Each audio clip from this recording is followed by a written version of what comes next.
48 घंटे के भीतर भीतर देखिए हुआ क्या, पता भी सबसे नहीं आगे था रेस में। चलिए, भारत के श्रीलंका दौरे का ऐलान पहले ही हो चुका था, लेकिन एक चीज जिसका हर किसी को इंतजार था वो अब क्लियर हो चुकी है। इंडियन क्रिकेट टीम की घोषणा हो गई है।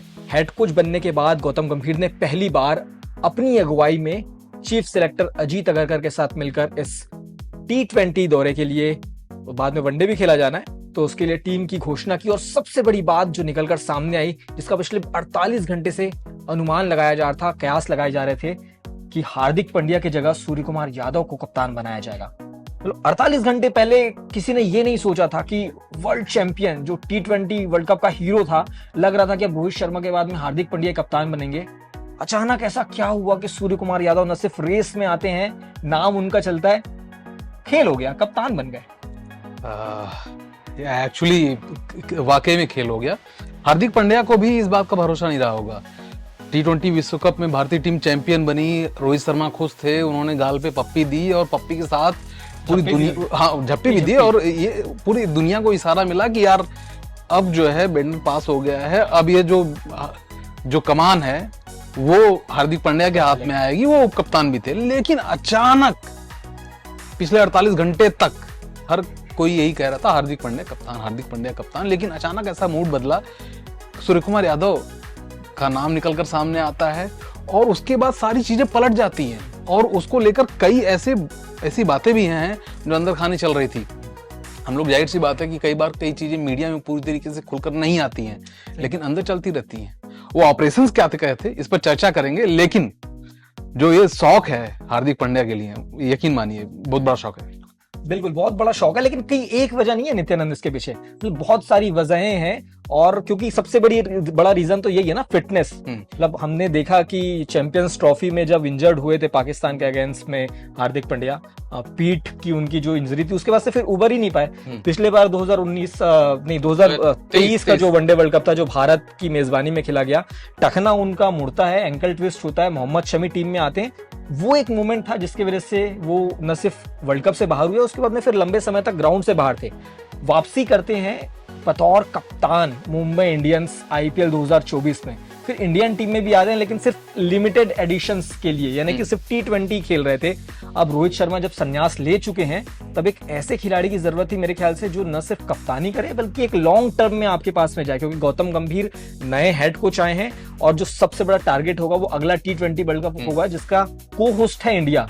तो शायद वो एक दिमाग में रहा होगा गौतम गंभीर के, टीम मैनेजमेंट के, अजीत अगरकर के, जय शाके के। फिटनेस मेरे ख्याल से हार्दिक पांड्या बहुत गच्चा वहां पर खा गए और गेम हो गया उनके हाथ। बिल्कुल, देखिए एक सबसे इंपॉर्टेंट बात आपने बताई, लेकिन अगर आप पूरे सिनेरियो पर अगर नजर डालेंगे तो सिर्फ एक वजह नहीं है, कई वजह। फिटनेस सबसे महत्वपूर्ण मुद्दा है कि अगर आप टीम में होते हैं और अनएक्सपेक्टेड तरीके से जब आपकी टीम को बहुत ज्यादा जरूरत है, तो उस वक्त आप चोटिल होते हैं, तो ये बड़ा झटका होता है। और किसी भी बड़े टूर्नामेंट में, खासतौर पे ICC टूर्नामेंट में इस तरह से चोटिल होकर बाहर जाना, उसके बाद ठीक है मोहम्मद शमी आया, उन्होंने लगातार विकेटें ली, एक तरीके से फायदा हुआ भारतीय टीम को, लेकिन हो सकता है कि फाइनल में हार्दिक पांड्या होते तो ज्यादा फायदा मिलता। वहां पर बल्लेबाजी हमारी चरमरा गई थी, तो ये फॉरवर्ड की बात है। लेकिन एक जो फिटनेस है, उसके अलावा अगर दो और बातें अगर आप जोड़ेंगे तो देखिए एक सबसे बड़ा होता है एटीट्यूड खिलाड़ी का। ठीक है, हार्दिक पांड्या लगातार डोमेस्टिक नहीं खेल रहे थे और उनकी वजह से कई और खिलाड़ी इन्फ्लुएंस हुए। सिर्फ रेड बॉल तो नहीं खेलते ना, मतलब रेड बॉल के जितने भी आपके टूर्नामेंट है, रणजी ट्रॉफी को, जितने बड़े टूर्नामेंट है, रणजी ट्रॉफी, दलीप ट्रॉफी, बड़े टूर्नामेंट खेलते नहीं। इनफैक्ट व्हाइट बॉल के जो हमारे डोमेस्टिक है, सैयद मुश्ताक, वो भी नहीं खेलते हैं हार्दिक पांड्या, सिर्फ एक ही फॉर्मेट में खेलते हैं। इवन भारतीय टीम के लिए टेस्ट भी नहीं खेलते, टेस्ट तो जमाने हो गया उनको खेलने के लिए, और सबसे बड़ा रीजन यही है फिटनेस। हाँ, और ये देखिए दूसरा रीजन ये है कि आपका एटीट्यूड क्या है, और तीसरा सबसे जो इम्पोर्टेंट रोल होता है एक कप्तान के तौर पर, टीम मैनेज कैसे की जाती है।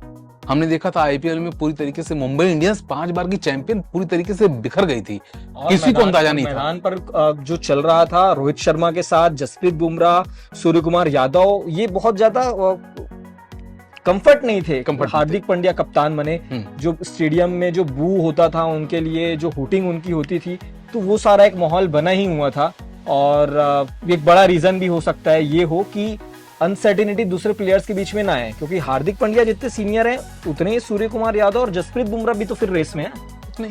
और उसके साथ साथ एक चीज और, प्लेयर्स भी फीडबैक देते हैं जब भी उनसे टीम मैनेजमेंट बात करती होगी कि भाई ठीक आप क्या चाहते हो, आपको कौन अच्छा लगता है, स्किल किसकी अच्छी है, कौन मैनेज अच्छे से कर सकता है, तो वो भी अपनी राय रखते होंगे कि देखिए मुझे ये खिलाड़ी अच्छा लग रहा है या इसलिए इनको हमें मौका देना चाहिए। तो यहाँ पर मुझे ऐसा लगता है कि कहीं ना कहीं से सूर्य कुमार यादव के पक्ष में ज्यादा लोग होंगे, उनकी स्किल्स पर ज्यादा लोग बात कर रहे होंगे। और दूसरी तरफ अगर आप बात करेंगे कि हार्दिक पांड्या, तो कई बार ऐसा देखने को मिला है कि वो ट्रोल हुए हैं, कई बार कोई खिलाड़ी 4 रन से हाफ सेंचुरी चूक गया या किसी को कहा कि आप छक्का मार के तो आओगे, फिर खुद ही कर लिया, ये सब चीजें। हाँ, और उसके साथ साथ खिलाड़ियों को मैदान पर गाली भी देते नजर आए। देखिए इसको आप भूल नहीं सकते, ये भले ही छोटा मामला है, प्लेयर्स में हिट ऑफ मूवमेंट हो जाता है, लेकिन आप ही के साथ क्यों होता है बार बार, ये भी इंपॉर्टेंट है कि आप ही क्यों, ठीक है। और उसके बाद जिस अंदाज में वो गुजर रहे थे अपनी पर्सनल लाइफ को लेकर, उसके बीच में इस तरह का फैसला शायद टीम मैनेजमेंट को ये भी रहा होगा कि भैया आप पहले अपना पर्सनल काम निपटा लो। क्योंकि देखिए ये सब तब शुरू हुआ है, सारा ड्रामा कप्तानी को लेकर सूर्य कुमार यादव का नाम आना तब शुरू हुआ है जब उन्होंने ये कहा कि वनडे सीरीज के लिए उपलब्ध नहीं है। निजी कारण है, निजी कारण कुछ भी हो सकता है। ये भी हो सकता है कि आपको डर लग रहा है कि 10 ओवर गेंदबाजी करेंगे तो चोटिल हो जाएंगे। ये भी हो सकता है कि जब विराट कोहली, रोहित शर्मा, जसप्रीत बुमराह नहीं खेल रहे हैं तो मैं भी उस लेवल का प्लेयर हूं, मैं भी सीनियर क्यों खेलूं। ये भी हो सकता है। और शायद यही एटीट्यूड है कि गौतम गंभीर ने हार्दिक पांड्या पर दाव न लगाकर सूर्य कुमार यादव को ज्यादा भरोसा अपना जताया। एक रीजन ये भी है कि सूर्य कुमार यादव और गौतम गंभीर का पुराना कनेक्शन भी है। गौतम गंभीर जब कोलकाता नाइट राइडर्स के जो कप्तान हुआ करते थे तब उनकी वाइस कैप्टेंसी केकेआर की जो डेप्यूटी थे गौतम गंभीर के, वो सूर्य कुमार यादव ही थे। और कई बार इंटरव्यूज में गौतम गंभीर ये बात कह चुके हैं कि हमें पता था वो किस कैलिबर का खिलाड़ी है, तब से उतनी मेहनत करता था कि एक बॉल पे अलग अलग 6 शॉट्स निकालना।